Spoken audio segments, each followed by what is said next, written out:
Nós voltamos com o Jogo do Poder, recebendo hoje a deputada Jandira Fegali, do PCdoB, e o deputado Paulo Ramos. Eu deixei aqui uma pergunta no bloco anterior. O governo alardeia nas suas propagandas de que a reforma terá capacidade de pôr fim aos privilégios dos servidores públicos, que tem, obviamente, salários maiores e tem benefícios maiores, aposentadoria integral, enfim, vários benefícios. E isso chegaria ao fim, teria que ter complemento através de previdência, enfim, especial e não através do regime único. Como é que vocês analisam? Essa proposta que está aí, ela vai realmente corrigir as distorções entre o setor público e o setor privado? Paulo Ramos. Deixa eu só dar uma opinião, porque a deputada federal Jandira Fegali tem informações mais precisas sobre o tema. Eu não quero usar assim a expressão, me meter a gato mestre. Mas o Senado Federal fez uma comissão parlamentar de inquérito sobre exatamente a Previdência Social. Sobre essa discussão, que fala Seguridade Social, saúde, assistência e previdência. Eu estava lá no Congresso Nacional quando foi elaborado o plano de benefícios e custeio da Previdência. Mas a CPI, que teve a presidência do senador Paulo Paim e a relatoria do senador Hélio José, não tem os seus números divulgados pela mídia. Por que a mídia esconde os números? Para impor, já que aqui é a afirmação da verdade. É porque fazem análise só do déficit do INSS. Não, então eu queria. É pior do que isso, é pior. Da contribuição. Então, eu estou fazendo essa provocação porque para que haja uma explicação a partir da deputada federal Jandira Fegali, que está lá com todos os números, com todos os dados, para os telespectadores. Então, Jandira, então, a questão do servidor primeiro, eu queria que você, na verdade, corrige ou não corrige, na verdade? Não, de jeito nenhum. Porque há uma situação de desequilíbrio, realmente, entre os servidores públicos e... Tinha que nivelar por cima e não por baixo. Então, mas deixa eu te falar. Os demais a maioria dos trabalhadores brasileiros estão no regime geral. Pois é. Né? Então, é bom dizer o seguinte, esta Previdência não é deficitária. Ela não é. Porque, como disse o Paulo, não é uma previdência isolada. Ela está dentro de um sistema da Seguridade. E a leitura e a divulgação que o governo faz é uma leitura inconstitucional. Os constituintes, o Paulo foi constituinte, eles tiveram a responsabilidade de criar um sistema de despesas e um sistema de receita que é absolutamente responsável. O governo divulga apenas a folha de salário como fonte, quando, na verdade, tem contribuição sobre o lucro, contribuição sobre o faturamento, tem PIS/COFINS, tem concurso, ou seja... Todo esse recurso, ele cobre a Previdência. Então, a Seguridade é superavitária há 20 anos. Tem que entrar os patrões, tem que entrar os empregados e o próprio governo. Não, e o faturamento. Se você comprar um copo d'água, você está contribuindo para a Previdência Social. Sim. Porque a empresa que faturou e lucrou sobre o copo d'água, ela contribui para a Seguridade. Sim. Então, há uma contribuição direta e indireta para o sistema, então ela é superavitária, não há déficit na Previdência. Então, isso é uma mentira. Né? E no servidor público, essa reforma já foi feita no governo Lula. Essa reforma do servidor hoje só pode receber no teto, ele recebe o mesmo teto do trabalhador geral, e já tem um fundo complementar que era para estar regulamentado desde 2003. Mas não foi regulamentado. Que é um fundo público. É um fundo público. Qual é a grande... Exatamente, complementar a aposentadoria. Exatamente. Ele contribui complementarmente se ele quiser ter uma previdência maior. Então, essa reforma já foi feita. Em perspectiva... é um gasto declinante, não precisa de outra reforma para o servidor. Qual é o grande pulo do gato nessa reforma? Não é o problema de resolver o déficit da Previdência do servidor, é abrir esta Previdência Pública para os bancos. Então, o grande pulo do gato dessa reforma é fazer com que esse fundo deixe de ser de natureza pública, isso está explícito no texto, suprime a parte chamada natureza pública e abre licitação para os bancos privados. Esse é o grande pulo do gato da reforma. É o acordo, de novo, com o capital financeiro. E tem um dado importante, previdência é economia. Quanto mais emprego e quanto mais desenvolvimento econômico, maior é o dinheiro da previdência. Então, nosso problema não está na despesa, nosso problema está na arrecadação. E que, então, qual é a questão? A questão é desenvolver a economia e gerar emprego. Qual foi a divulgação ontem que se deu na grande mídia? Continuamos com 12,7 milhões de desempregados e os empregos criados são todos informais. Não tem carteira assinada.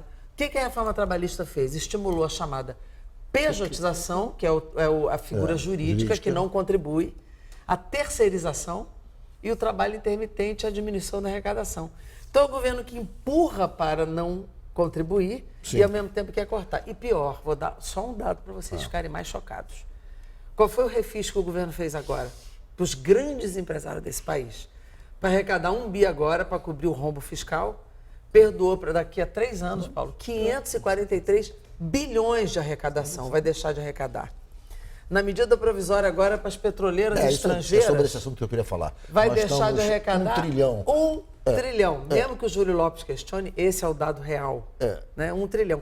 Fora toda a cadeia de óleo e gás vai deixar de arrecadar e mais de 1 milhão de empregos que nós vamos deixar de arrecadar. Essa medida provisória que estimula as petroleiras... Fora o Fundo Rural, viu? Petroleiras que vai internacionais... Vai liberar mais de 20 ela é contra os interesses do Rio de Janeiro, especialmente, Totalmente. porque ela desestimula a indústria naval, e, que, inclusive, sofre já com o fim do conteúdo nacional. Queria que vocês falassem sobre isso, porque o Rio de Janeiro tem na indústria naval uma fonte de mão de obra importante. Há pouco tempo teve aqui o prefeito de Angra dos Reis, que é do PMDB, do partido do governo federal, o Jordão, mas disse aqui, olha, Brasfel tinha 11 mil empregados, hoje tem 1.500, vai acabar. Aí fechou o Polo Naval de Niterói, está fechando o Rio de Janeiro todo. A indústria naval do Rio de Janeiro está a principal indústria. Está no fim. É a principal indústria, quer dizer. Como é que vocês viram essa decisão da Petrobras, junto com o governo federal, de praticamente pôr fim ao conteúdo nacional, Paulo? Para esgotar rapidamente o tema anterior, só vou incluir 2 coisas. A CPI da Previdência demonstrou o calote dado por muitos setores. 450 que deixaram de recolher aquilo que é devido. 450 aliás, bilhões. depositaram em fiel, porque muitos descontaram a parcela dos trabalhadores isso. e deixaram de contribuir. Apropriação Por outro lado, indébita. apropriação indébita. É o depositário infiel. Sim. Por outro lado, a previdência privada, no Brasil já tem experiência, não dá garantias. Vide CAPEM, GB, outros mais. Quebraram. Outros grupos menos conhecidos. Sim. Agora mesmo, Plano Bresser, Collor 1, Collor 2, beneficiou quem? Bancos. Vamos voltar agora à só para voltar. Porque esse assunto agora fazer o programa só de Previdência. Não, vamos só voltar, trazer. vamos trocar não, é para demonstrar a inconfiabilidade. Não, com toda razão. Para dizer o seguinte, Rio de Janeiro. O Rio de Janeiro deveria hoje estar experimentando um crescimento muito grande pelo projeto maior, em homenagem à soberania nacional, com a descoberta de petróleo na camada do pré-sal.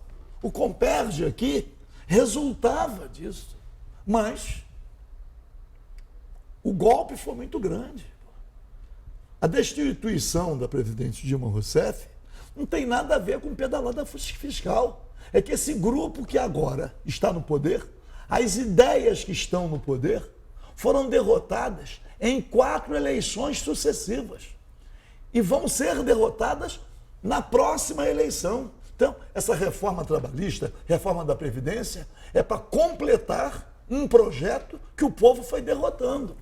Então, a questão do Rio de Janeiro, a questão do modelo de desenvolvimento, a importância da descoberta do petróleo. Jandira, a questão dessa lei que a medida provisória das petrolíferas, como é que você viu? Que tipo de dano tem provoca ao Rio de Janeiro, especificamente, que já tem uma indústria naval totalmente fragilizada nesse momento? Vou dizer, o que essa medida provisória faz? O que ela faz? Por pressão e por lobby das grandes petroleiras, por isso que a gente chamou de MP da Shell. Da Shell. Ela toma, vou te dar 3 medidas na medida provisória. Sim. Primeiro, faz um novo refis. Perdoa as dívidas, isso dá 11 bilhões. Perdoa as dívidas que as petroleiras tinham com a União. Então, mais 11 bi de perda. E renova Por isso que a reforma da Previdência incomoda muito, né? Perdoa. Estende o repetro, que é tarifa zero na importação de máquinas e equipamentos. Que é, para a ABMAC, a indústria nacional de máquinas e equipamentos é um impacto desgraçado. O Rio saiu do repetro, né? Você para de produzir máquinas e equipamentos na indústria nacional. Sim. Então, é uma cadeia de produção que vai perder empregos no Brasil. Sim. E você ainda faz tributação zero de imposto de renda e contribuição sobre o lucro, que é recurso da Previdência também, de zero para as petroleiras produzirem aqui. Então, olha só o que vai acontecer. Não tem mais produção nacional. Mesmo no afrotamento de navios estrangeiros de apoio às plataformas, é zero também o tributo. Então, por que eu vou produzir aqui? Não vou Ou produzir seja, navio aqui? a indústria naval brasileira, e no Rio de Janeiro, que ela tinha uma forte base, está que fadada a desaparecer. Não, vai fechar. Por que eu vou produzir? Ou se muda isso, ou vai desaparecer. Se Ou toda seja, a parte- principal indústria do Rio de Janeiro, ou uma das Exatamente. principais, Acabou. está condenada a desaparecer. E foi o que eu disse lá nos meus vários discursos, que eu estava liderando a bancada nessa votação. Nos vários discursos, eu disse, como é que a bancada do Rio, 37 deputados votam nisso? Porque na hora que eu digo ao empresário daqui, olha, você pode afretar com tarifa zero, porque é mesmo que ele vai produzir. Qual é o estímulo de fazer aqui? Toda embarcação de apoio marítimo, ou seja, de apoio às plataformas, você pode afretar de fora, imposto de renda e contribuição sobre o lucro zero. Fora toda máquina, equipamento. Sim. A petroleira estrangeira que produzir aqui vai pagar zero para produzir, de imposto de renda e tal. Não tem nenhum estímulo para fazer aqui. Nenhum estímulo. Então, a Petrobras, ela entra com X na partilha e a Shell deu... No leilão agora, a Petrobras entrou com 80 na partilha e a Shell entrou com 11. A Statoil entrou com 12. De lucro de 80%. Então, agora, eles tentaram, primeiro, tiraram a Petrobras como operadora única. Agora, o DEM está querendo tirar o regime de partilha para voltar à concessão. E agora tiraram todo o conteúdo local e nacional dos leilões de licitação. Então, o que a gente está dizendo lá, estão criando conteúdo local no exterior. Porque aqui não se produz gerando mais. mão de obra no exterior. Não, todo o emprego lá fora. Na Ásia, especialmente. Nós vamos perder aqui, segundo a Frente Parlamentar de Defesa da Indústria de Máquinas e tal, nós vamos perder uma cadeia aqui de 1 milhão de empregos no Brasil. Eu vou ter que fazer um intervalo. Só para dizer rapidamente o seguinte, nós enfrentamos e resistindo à chamada privatização. Mas agora estamos em outro patamar, é a internacionalização. É a desnacionalização. A mais completa. E o empresariado nacional não tem representação política, porque está aliado ao capital. Nesse fenômeno todo, eu tenho uma coisa que eu acho curiosa, eu tive recentemente com alguns chineses da State Grid. Eles estão, na verdade, são estatais chinesas que estão tomando conta do Brasil. No mundo todo, quem lida com isso é estatal. O Partido Comunista Chinês está tomando conta. Mas no mundo todo, quem lida com a área estratégica é o Estado. Eles fizeram agora a linha de transmissão de Belo Monte até Registro, que é a principal linha de transmissão para escoar a produção de energia em Belo Monte, e é uma grande empresa estatal chinesa. Eles estão com um prédio aqui no centro do Rio de 14 andares. Ou seja, estão tomando conta. No Brasil, estão querendo privatizar o setor elétrico. Quem toma conta do setor elétrico americano é o exército americano. Vamos dizer o seguinte, vamos dar um rápido intervalo. Onde está, quando a gente fala a defesa do conteúdo local e nacional, e nacional, onde está o empresariado nacional? Porque nós falamos sempre em homenagem à geração de emprego, aos trabalhadores. A engenharia nacional está infalida. Os engenheiros estão se mobilizando. Então, mas eu digo assim, e o empresariado nacional? Exatamente. Vou fazer um rápido intervalo e o Jogo do Poder volta em 1 minuto.